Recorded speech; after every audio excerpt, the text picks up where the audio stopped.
ever since I mentioned that something may or may not have gone wrong at my honeymoon. Like, you people just want the tea. Like, everyone's like, tell us. And to be honest, I feel like there's a lesson to learn here, and there's a few things I can share from this experience that would help somebody, so why not?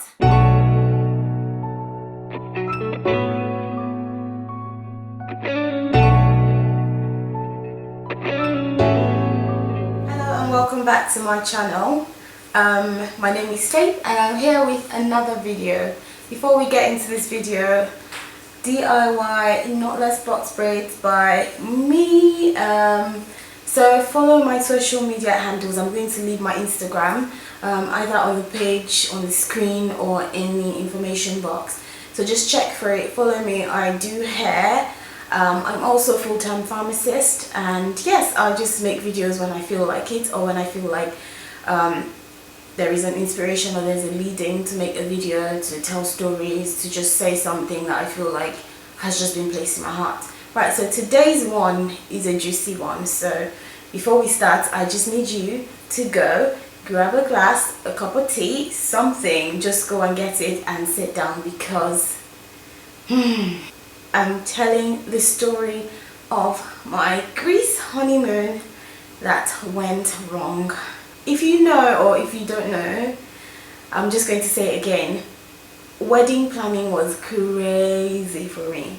Wedding planning was mad. Well, the wedding itself was mad. So I was so grateful for that to be over, and I was ready for my honeymoon. And I made sure that we had budgeted honeymoon into our expenses right from jump, because I knew I wanted to go away. Like, I knew I wanted to just get away from everything after it was all done.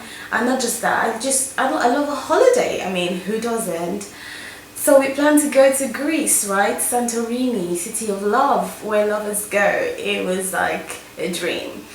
We had booked everything, so we're prepared. And after all the madness that was the wedding, trust me, I was so pleased to be going away.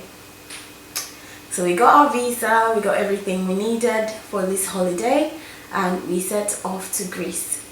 So because of wedding planning, obviously a lot of money had been spent. So our honeymoon was on a budget, to the point where we just, chose some things over others. So decided to Airbnb it rather than go to a hotel, knowing that we'll still go out to eat if we wanted to, or we'll still, we don't mind cooking our meals and stuff. So we just planned it in such a way that it was cost effective for us, bearing in mind that we just finished planning a wedding, right?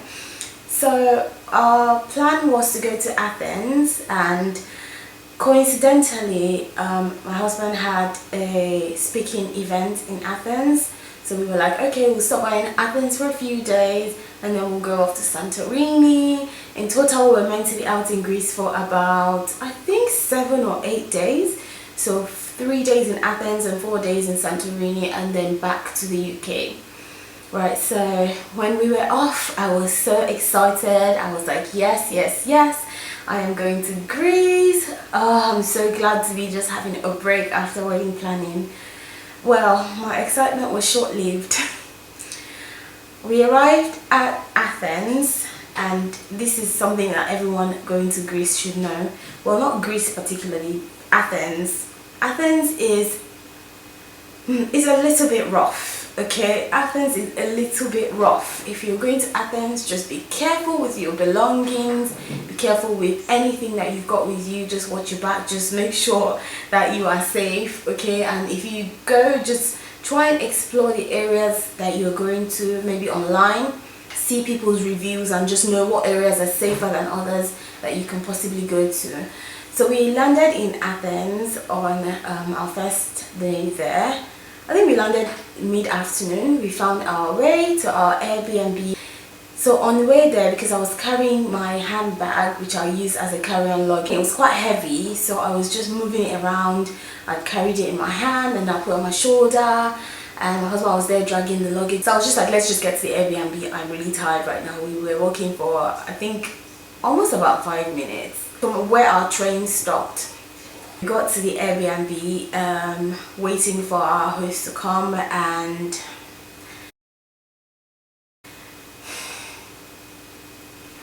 my bag was taken.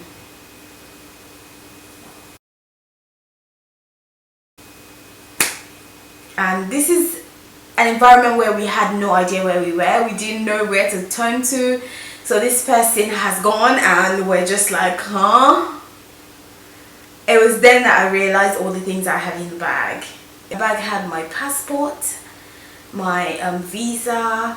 I had some of my swimsuits in there that I just shoved in there because my luggage was so full. Because yes, we always overpack, women. We always overpack. I overpacked and I had to shove some things in that bag. I had some of my outfits, like 1 or 2 outfits in there. The bag was quite, it was a decent size. Like, you know those handbags that you call handbags, but you carry them on the plane because, you know, you can shove a lot of things in there. Yes, it was one of those. So it had some of my outfits in there. It had some of my makeup stuff in there. Like, guys, there were things in there that I was just like, how will I survive the next week or 2 without this? Jesus. Right. So as we were stood there in a state of shock, right, our Airbnb host comes and we're like, my bag's been taken off of me. There was nobody to help. Everyone was acting clueless. We were just confused. We were like, what do we do? So the Airbnb host takes us to the police station to go and report it. And I tell you, the police in Athens, I'm from Nigeria, right? I lived in Nigeria for some years before I came to the UK. You can tell from how I talk, I'm sure. I think because I was Nigerian, I wasn't shocked at their reaction or their response to the situation, because they just left us sitting there for hours and hours. On our first day in Athens, we literally just dropped whatever was left of our luggage and went straight to the police station with our host, who was absolutely lovely, bless her.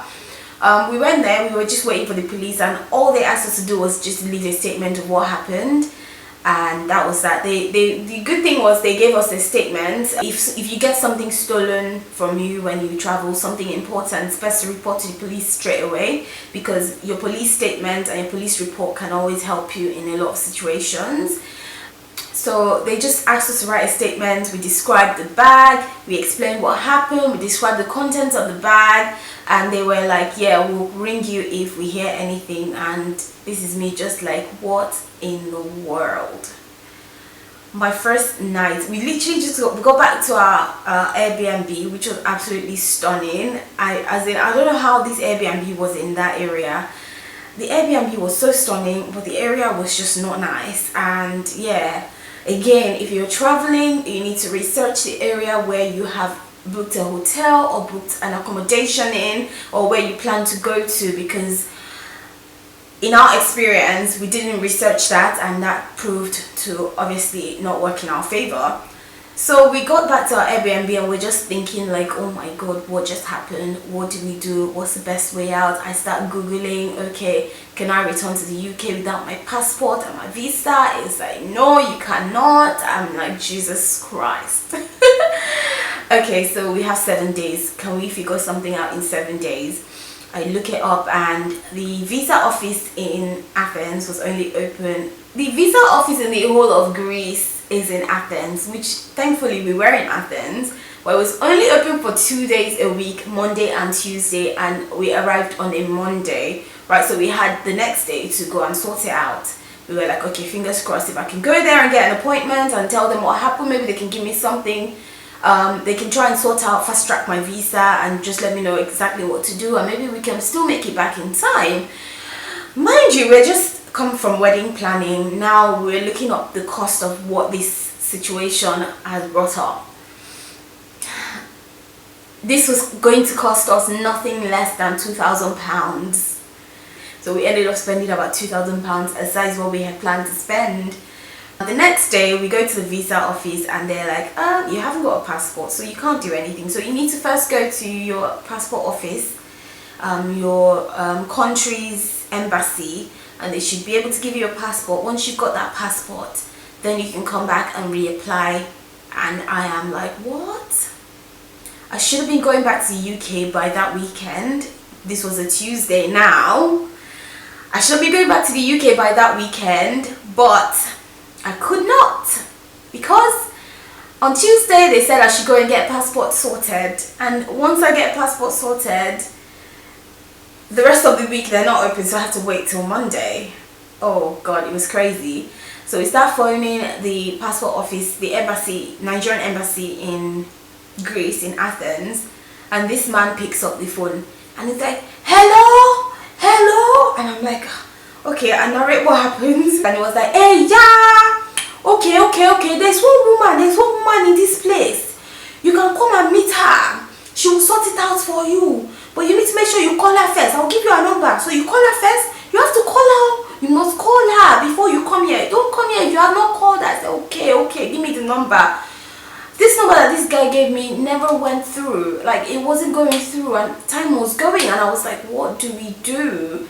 And my husband's speaking engagement was the next day, so we just decided to walk into the embassy, because at this point I didn't understand the whole you have to call her and speak to her first before you come. I was like, no, okay, no, time had already gone, we had already spent so much time the next day trying to figure out what to do. So the third day we decided to go to my husband's speaking engagement first. So he had a conference that he was one of the speakers at, which went absolutely amazing. We just looked at ourselves and said, because it was already proving like a lot to deal with, it was so much, like I was just unhappy. I was just like, why is this happening? This year is just crazy for me. Why? I've just had a stressful wedding, I don't want this, I cannot handle this, why do I have to deal with this? Why is it happening to me? I was just like, oh my god. And thank God my husband was there with me, because I need to stop saying my husband because it sounds a bit weird. His name is Ife, and I'm going to call him by his name. So thank God Ife was there with me, right? So I think we sort of bounce off each other. So when I'm a bit down, he's able to, like, you know, lift the mood, and vice versa. So when I'm just saying, oh my god, why is this happening, I can't believe this is happening, when I'm crying, he's just telling me, don't worry, be fine, let's just try and see what we can do, let's figure out the next steps to take, let's see exactly what is ahead of us with this entire situation, right? So we decided that, okay, he's going to go to his conference, we're going to, it has happened, there's nothing we can do about it now, we just need to figure the way out. And any free time that we had, we were spending it just walking down the streets, hoping that someone had thrown the bag in the rubbish, or just, you know, lit up the contents, because what would they use my passport for? All I needed was my passport and my visa, and I was fine. Everything else in the bag, they can take it. So I was thinking, what would they use my passport for? Maybe they could have put it like in the bin, or just thrown it on the floor. So all our free time, we weren't even enjoying our stay in Athens. We were literally just walking around, looking all through the environment to see if anyone had dropped something that was in the bag that we can sort of use to trace it. Walked for hours, asking questions, speaking to people. It was crazy. So the day of his speaking engagement, we just decided, you know what, let's just try and make the most of this, and just, it's happened, there might be a reason why it has happened. It's not the best thing to have happened right now, we are not happy about it, but what can we do right now? So let's just choose to put it at the back of our mind while we're still dealing with it, and also try and enjoy our stay in Athens. So we went for his speaking engagement. It was really good. He had so many compliments. We had lunch afterwards, and as soon as we finished eating, we were like, okay, straight to Nigerian embassy. So we went straight there, and we were like, we spoke to a man on the phone, and he was like, we need to call this woman first before we come. And they were like, no, you should have come straight away. And I'm just like, oh my god. Oh, honestly, they stressed me out. They really stressed me out, but it was okay. As soon as we got there, they empathized with us, and they were like, hey, yeah, this honeymoon, you will tell this story to your children, don't worry, we'll try and resolve it for you. Okay, let's see, what do you need? Passport? So they started like looking at how to start processing a passport for me, but there was now one problem. They had to get confirmation from the Abuja office. They had to get an approval from the Abuja office before they could print a passport. And they're like, this could take up to a few days. And I'm like, I haven't got a few days. Give me my passport, like right now. Give me my passport. So I called my dad. Thankfully, my dad knows someone in the Abuja passport immigration office, and they were able to sort of fast track the whole approval process. And then the approval came, and then they we were waiting for the approval for a few hours actually. Well, compared to a few days that they said it could have been, we were waiting for the approval for a few hours. So we just sat there, we were talking, we slept, we woke up, we were just waiting. So when the approval came, they told us they would start getting the passport ready. By this time they were already getting ready to close, so we had to leave. So the next day was when we were meant to get on our ferry to go to Santorini. So when we spoke to them, we told them we had already booked a ferry and we didn't want to miss a ferry and lose the money we spent on it, and also like miss our entire Santorini trip. Why not just, while this is being processed, I mean, there's nothing we would have done if we just sat in Athens waiting. So why not just go off to Santorini, enjoy our stay there, come back and continue the process, because this was a Wednesday by now and we would be in Santorini Wednesday through till Sunday and be back. So it was fine. If we come back on Sunday, we pick up the passport on Monday and then we go straight to the British Embassy to apply for a replacement residence permit for me. So it sounded like a plan. It was all right. So we decided that we were just going to push everything on the back burner, even though there were still moments where one of us would just be like, damn, I can't believe this is happening, and we'll just be like, don't worry, we'll be fine, we'll be okay. So in everything that was happening, like when we were walking around looking through like rubbish, looking at things, just trying to see what's going on, if anyone has dropped something, we'll just be cracking jokes and just making sure that at least we're keeping the mood light and airy, even though we know that this massive thing has just happened and there's a potential that I could be stuck in Greece if something didn't get sorted. We just made it a point to just remain light-hearted through the entire thing. They even got to a point where we printed posters offering anyone who would return the bag 200 euros, and we were pasting it around everywhere. Guys, it was crazy. And this is why, like, you shouldn't look at social media and say, oh my god, I wish I was living their life, because what I was posting on social media was not reflecting what was going on behind the scenes. Like, people were looking at me and saying goals, honeymoon goals, this, that and the other. They didn't know that, man, it got shelle, like something has happened, like she was going down. They did not realize that we were just like going through it. But to God be the glory, we weren't really like, we were stressed, but we were still, I think it was because we had the company of each other, right? And this is one of the times where I just look up and I'm just like, God, thank you for this man, because it could have easily gone left if it was potentially someone that I didn't get on well with, or someone who wasn't able to look past the situation and still try and make sure that we are happy and we are just, you know, being positive. Because someone could have easily blamed me for just making our entire trip terrible, because it was my bag that got stolen. Like, I could have been a bit more, maybe just hugged it or something, just seeing the environment we're in kind of thing. We went on our ferry to Santorini. All this while we were trying to communicate with the embassy just to make sure that to check whether they were printing the passports, right? So we got to Santorini and they called us to confirm that they had printed the passports and it was ready to be collected. And we told them, well, we're in Santorini now, we're just trying to enjoy whatever we have, and even with the little money that we have left, we'll just make the most of it. We'll stretch it, we'll make it work. We're just like, we're in Santorini now, so we'll come back and collect it on Monday. They were like, yeah, that's fine, we'll keep it for you. So while in Santorini, I made sure I completed my visa application online for the UK one. And in Santorini, the accommodation we booked was a little bit far from town, so we booked a quad bike and that was how we got around. And then most of the times we just had strolls in the morning or stroll in the evening. We just hang out with each other and eat accommodation. We didn't have a lot of money to play around with because of what was going on. We're just like, no, we need to be sensible right now. So yeah, we had a decent time in Santorini, and then it was time to go back to Athens. So we went back to Athens and we picked up the passport.